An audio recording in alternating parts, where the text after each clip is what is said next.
What is going on, everyone? Today we're going to be testing and reviewing the JFEGWO 6000 amp F60 portable jump starter and power bank unit. This unit was sent to me for review by them. We'll go over the basic specs and features, then we'll compare it to another jump starting unit, and then we'll end the video with actually testing the product on a couple different vehicles. So the F60 is a 12 volt based unit, lithium battery, rated at 13 liter diesel and gas engine, up to 80 starts. Now there's a little bit of a caveat there with the engine size and how many starts, so pay attention to the full video and we'll get into that in a little bit here. Comes in handy for jump starting pretty much anything that runs on 12 volts, motorcycle, boat, car, truck, RV, you name it. If it's 12 volts, you can use it, and you can even use it to charge things like your phone and laptop. It's got an easy to read, colored 3.7 inch LED screen, and it's rated to accept up to 65 watt fast charging. Once again, being able to charge multiple devices like phones, tablets, laptops is very nice. I've used it to charge my laptop. It came in handy. It's got a total of 10 safety features, but just real quickly, it's spark proof, reverse polarity protection, and basically just mistake proof in general. The F60 is IP65 water and dust proof rating with a 1.5 meter drop proof rating with up to 24 months standby time. As mentioned before, it's got 65 watt charging, which is two-way. It can put out 65 watt and accept charging up to 65 watt. The 65 watt power port has multiple ratings depending on the device and the power port you're charging with, as well as the wall plug. Those different charge rates are 5 volt at 3 amp, 9 volt at 3 amp, 12 volts at 3 amp, or 20 volts at 3¼ amp. The USB-C output ports are 5 volt 3 amp, 9 volt 2 amp, or 12 volt 1½ amp. You also have a regular USB output rated at 5 volt 2.4 amp, and then one DC port which is rated at 15 volt 10 amp.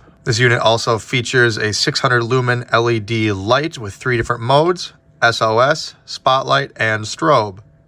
Another great feature about this unit is it features a boost or force button, which I'll show a little bit later. As mentioned earlier, there's 10 different protections: overload, overcharge, overvoltage, short circuit, overcurrent, reverse charge, reverse polarity, high temp, low temp, all AI software protected. The rated operating temperature of this unit is down to -40 Fahrenheit and up to positive 140 Fahrenheit, so a nice broad range no matter where you live. And the overall dimensions of the jump starting unit itself, without the cables hooked up and without it being in the case, is 1.85 inches thick, 4.1 inches wide, and just under 9 inches long.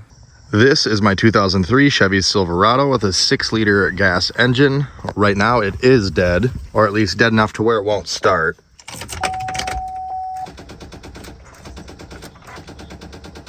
As you can see. So we're gonna try first this 3000 amp peak rated Avapow jump starting unit, see how the truck starts, and then we will try the 6000 amp JFEGWO. Now we'll see if we can hear any sort of sound difference. The engine should crank over better with the 6000 amp, but if we can't tell a big enough of a difference, I'll hook up the JFEGWO, or maybe both of them, to a larger engine, perhaps a diesel, that'll put a little bit more strain on them.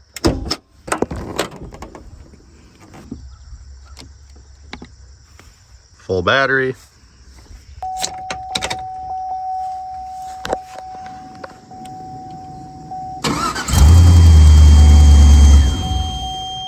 So that cranked over pretty good. We might need to step it up to a larger engine, but I'll do that test with the JFEGWO anyways.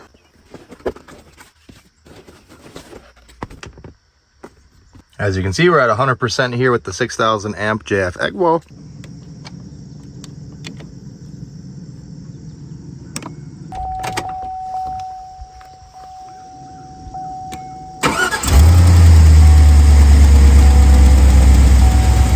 Another thing I like about the JFEGWO one is this boost button here on the very end of the cable hookup connector.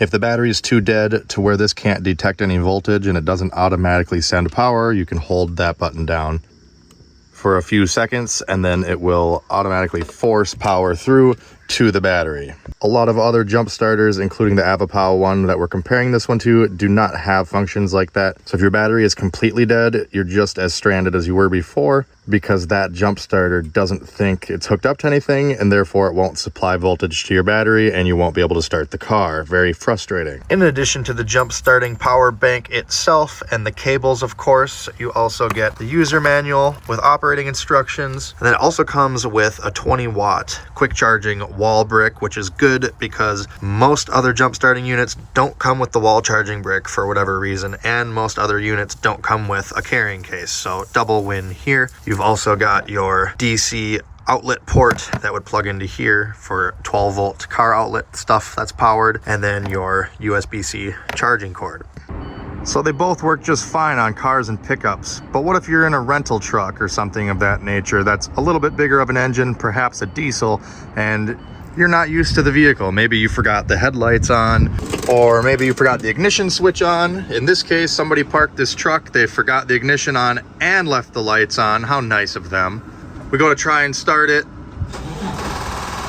See, it's still got enough power for the lights and everything, but not enough to crank the engine over. So in a situation like this, no matter what jump starter you're using, you're gonna wanna turn everything off. You'll want to divert all your power to the starter. 2. Divert shield power to main engines. So we're gonna turn the radio off, the blower motor completely off. We're gonna make sure that the lights are turned off. And we're gonna try it again. Unfortunately, it's still too dead. So now you're stuck in the middle of nowhere, but you have your handy dandy, compact and lightweight jump starter from JFEGWO, 6,000 amps. So let's see if this is enough to get a 2-battery medium duty truck with a 6.7 liter Cummins turbo diesel engine to fire up if this happens to you in the middle of nowhere. It doesn't even need to be in the middle of nowhere. It could just be out in your parking lot. It's still a convenience factor and saves you from calling for a jump start. So we'll unzip this, open it up. You can see everything is conveniently located in the carrying case, which I like. I don't like the bags. I like a nice carrying case. This is nice, 6,000 amp. And we're gonna pull out just the clamps. And then we'll look at this end here and it says starter port. You can see here there's a circle and a D-shaped connector. Corresponds with the power clamps. Right here, circle with a D shape, so it can only plug in one way. Gently wiggle it and push firmly so that's fully seated. Also, here's some tips on the back side. Tells you the steps in how to do it. So we're gonna plug this into the power pack unit itself.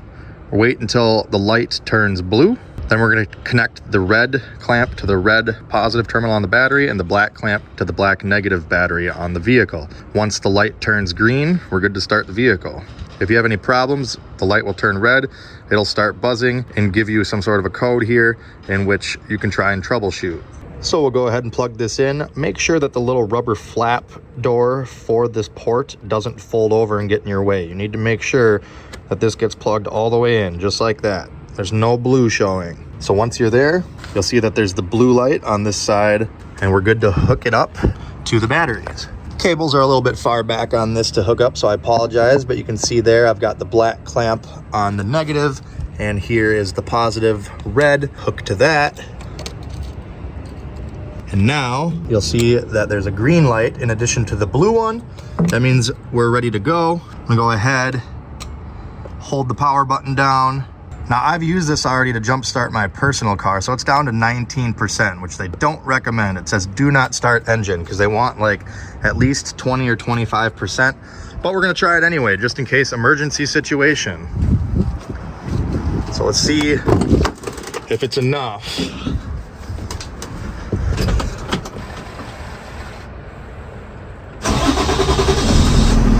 Wow, it actually cranked over pretty good. I didn't expect that.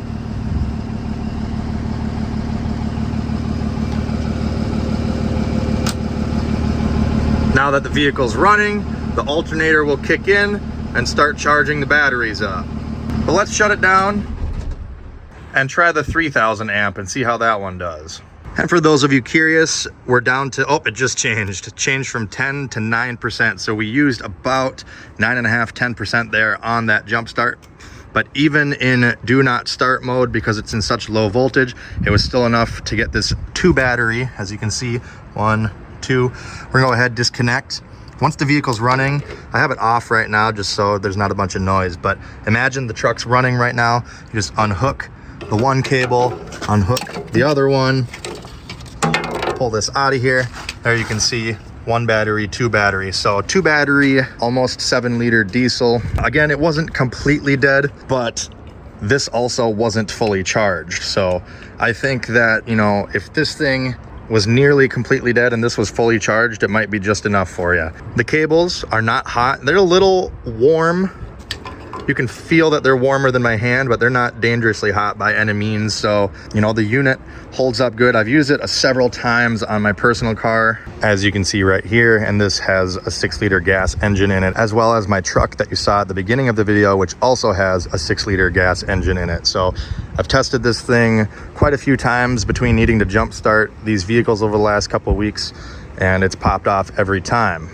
And here's another problem with a unit like this one. You see, it's throwing a code for low voltage because it relies on the battery of the vehicle to have enough signal voltage to tell this thing, hey, I'm connected to a battery, now turn on.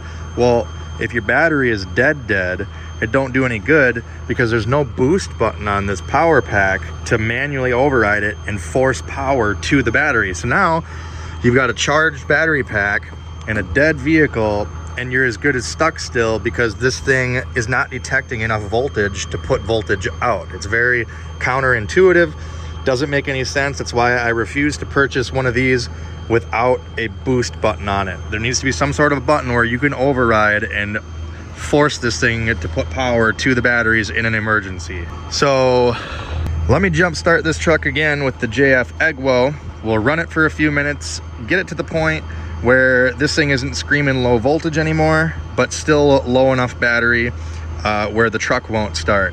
And we'll try this again. All right, so 3000 amp full battery, as you can see. We're gonna plug it in. I ran this thing just for a few minutes. There we go, green light. Let's give it a shot.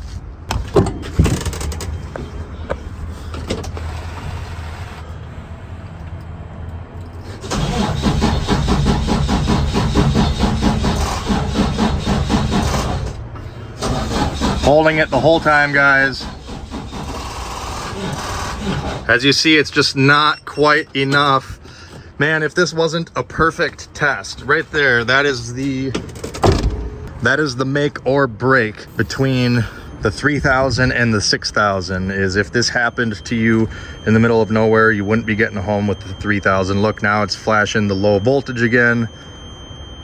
So now that the 3000 has failed to start it and the battery's even more dead, and we got 3% left on this thing, let's give it a shot. Look at that, 3%. So considering most of these jump packs are around the same size and weight, if you can swing the little bit of extra money, it might be worth your time to invest in the higher amperage unit, just in case you end up in a situation like this. And it's never bad to have more than you need. Better to have more than you need than not enough. Now, I have not had the opportunity to test the 6000 jump starter on a big truck like this with an 11, 12, 13, 14, 15 liter diesel engine. Unfortunately, I just have not come across one that's dead yet. But when I do, I will test it out and see how it goes, because around the shop here we have a 10,000 amp jump starter that we use, and it would be nice if we could get away with a little bit smaller one for just running down the block to jump start a dead truck or just coming out to the parking lot. 3 weeks later. All right, so it took a few days, but finally got a truck here that is actually dead. It is a Volvo D13, so it's rated as a 13 liter. It's actually a 12.8 liter, as you can see here on the sticker, but I'll just show you right here quick. It is completely dead.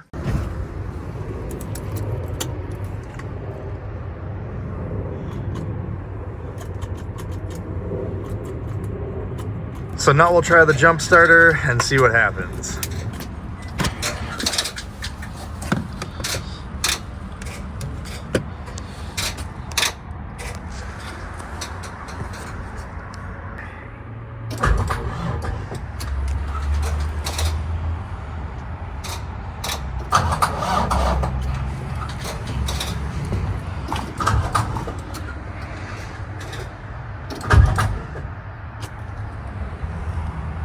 All right, so you could probably hear by the video there, it was trying to start the truck, but the starter on the truck kept kicking out, and that's because we kept overpowering the clamps. The clamp and cable assembly simply can't carry the load of a diesel engine that size when it's completely dead. The clamps themselves are probably fine, but the cables need to be thicker, and the smart processing unit needs to be beefed up to handle that amount of current draw. So, if, let's just say, you went into the truck stop, you drove this truck, and you just left the headlights on, you came out, and it tried to start, but it didn't quite have enough juice, this would probably be enough to get you going. But in this case, this truck had 4 completely dead 1000 cold cranking amp batteries. So 4000 cranking amp total is what this truck normally has. And they were all completely dead. So this jump starting unit was trying to push all that current through these small wires. Inevitably, I blew the circuit breaker inside the smart clamp. So it did its job. It took the brunt, you know, nothing happened, nothing caught fire, but the clamps are no longer good because the smart device, I fried it trying to push it so hard. So I just wanted to be transparent there. We are in talks with the company. I've explained to them that we need a thicker cable to carry the heavier current, and they're going to try to revise it